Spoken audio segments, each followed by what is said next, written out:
So, after I pitifully begged you all to vote for the greatest playwright in history, we actually beat out Atalanta and won the vote with like 40-something%. So good job to us, but to be honest, I really thought that by doing some more research into his character, I'd find out more about his usefulness in the war. But after glancing over some of his abilities, he really is quite useless in almost every aspect. However, it was mentioned twice in episode 22 that Castor would pose the biggest threat to Ruler. So hopefully this episode will shed some light on what they were talking about, since Assassin's words did seem as a fairly dire warning. But as always, let's first talk about the Castor class in general, since this is the first Castor we've covered in the series. The Castor is another one of the cavalry classes known for being a magus and the heroic spirit of spells and sorcery. As you'd expect, they're usually fairly skilled at magic, which is interesting for Shakespeare's case because he can barely use magic. So let's consider him an exception to the case, and I'll explain why soon. But in order to even be considered for the Castor class, you have to be a top-rate mage, an absolute master of sorcery. You basically gotta be Harry Potter. Or Voldemort, I think either would qualify. Especially with the part about casters having a severe lack of any physical strength, or really any other attribute other than magecraft. But since the caster really only specializes in one area, they're widely considered to be the weakest of the 7 classes, especially since most of the other classes have some form of magic resistance. If that's the case though, then how exactly was Shakespeare summoned as the caster of red if he can't even cast a spell? Well, Shakespeare was considered to be a magician in his own right because of his numerous works of English literature that created masterful illusions through the theater rather than through magic. Essentially, the sense of escapism that his stories provided from reality were on par with illusions that could be created through magic. It was through these works that he himself lived as a legend through the ages as the creator of some of the greatest stories of our time. And that poses a problem for anyone who's unlucky enough to summon him as their servant. A legend can only alter a servant's abilities so much, and normally it grants them powers in the form of their noble phantasms. So aside from Shakespeare's single noble phantasm and a few class and personal skills, well, how should I put this?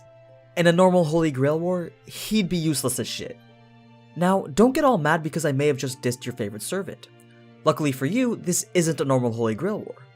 Unfortunately though, it's a sad truth to take in, but I'll talk more about it when I get to his abilities. First, even though I'm sure you're all well aware of who he was back when he was alive, I still gotta talk a little bit about him. I know a majority of us would have studied his works during our boring English classes at school, which, by the way, are as useless as you think they are. But that's aside from the point. What I'm trying to get at is we only know him through his stories like Macbeth and Romeo and Juliet. But how many of us really know the man behind the name? Don't worry, this isn't school though, so I'll try to keep this as brief as possible. Born in the year 1564 in Stratford, England, William Shakespeare's story is not a tale of tragedy like so many of the other servants that we've come across.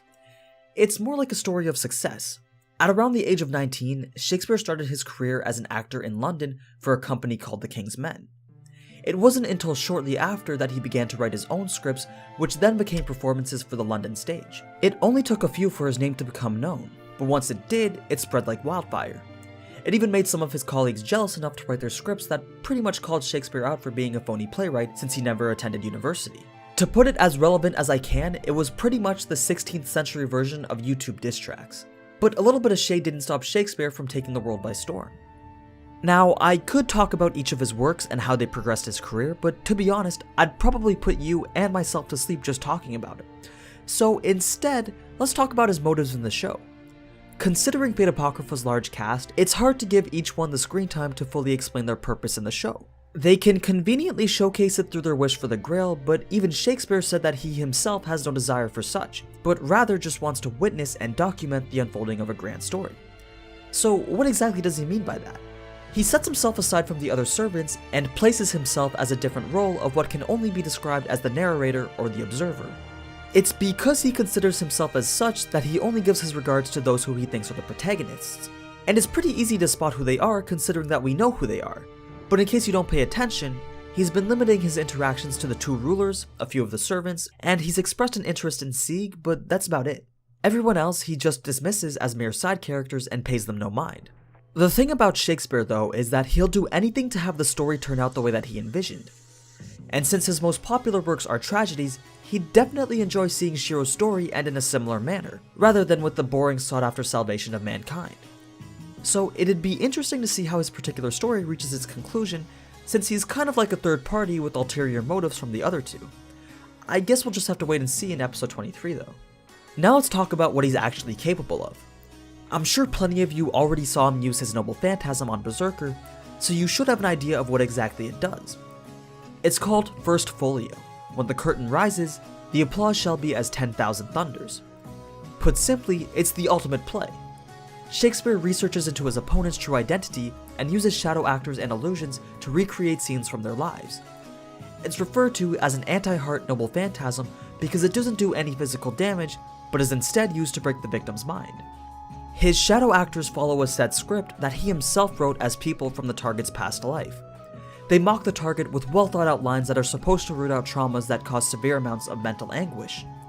These shadow actors aren't autonomous though, and can only follow the laid out script. So if a response seems off to the target, they can figure out that it's just an illusion. However, considering Shakespeare is the greatest playwright in history, it's very hard to realize that it truly is an illusion. And even if they did, it takes a tremendous amount of willpower to just break out of the spell.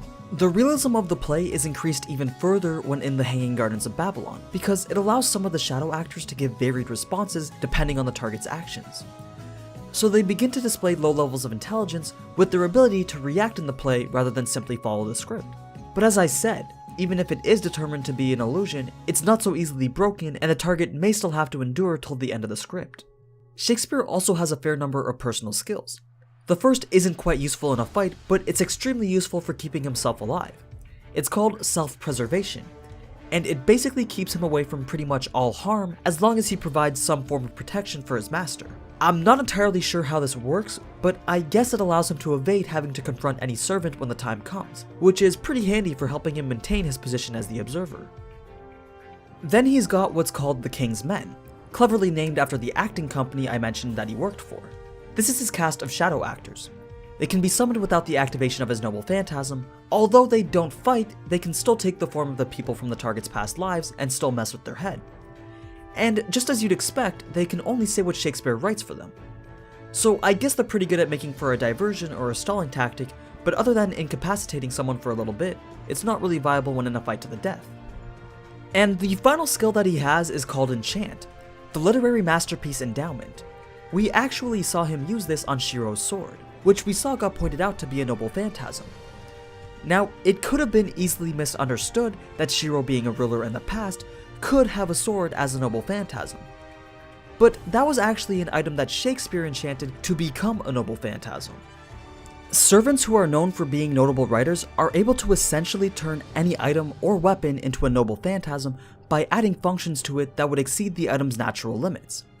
All he has to do is write about it and add the details that he wants, which in Shiro's case was to make his sword stronger by stating that it could cut through anything and receive all attacks. Of course, it was written in greater detail, but you get the gist. The more creative that the literary expression is, the stronger the effects are on the item. All these skills are pretty much used to make the fight more convenient for the master, because as you now know, Shakespeare tends to avoid all conflict.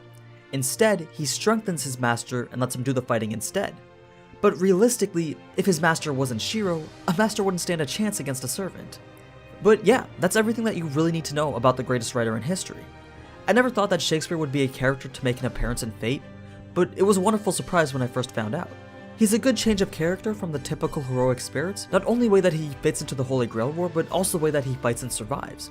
The man just wants to witness the greatest story of time. But it's also said that since he was an actor, he can't help but try to take the spotlight sometimes and become the main protagonist of the story. So that may be something worth noting when watching episode 23.